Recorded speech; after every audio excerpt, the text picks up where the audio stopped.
آج ہم پڑھیں گے تختی نمبر 8 تنوین و نون ساکن۔ جس نون پر جزم سکون ہو اس کو نون ساکن کہتے ہیں۔ تنوین اور نون ساکن کی آواز یکساں ہوتی ہے، جیسے با دو زبر بن، با نون زبر بن۔ اس سے پہلے ہم لوگوں نے پڑھا ادھر کہ دو زبر، دو زیر، دو پیش کو تنوین کہتے ہیں۔ یہ تنوین، اس تنوین کی آواز اور نون ساکن اگر کسی ورڈ کے ساتھ مل کر آئے اس کی آواز، دونوں کی آواز سیم ہوتی ہے، بولنے میں اور لکھنے میں فرق ہوتا ہے۔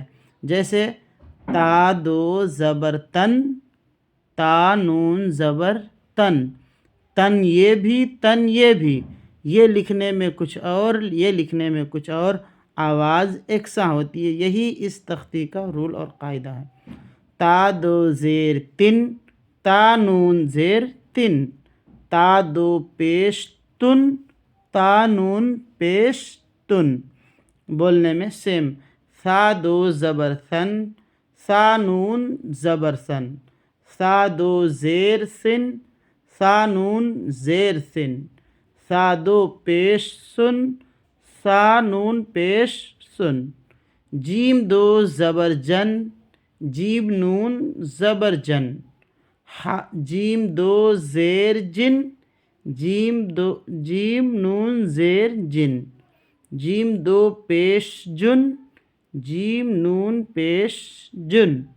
دال دو زبر دن، دال نون زبر دن، دال دو زیر دن، دال نون زیر دن، دال دو پیش دن، دال نون پیش دن۔ اب اسی تنوین اور نون ساکن کی نیچے مشق ہے۔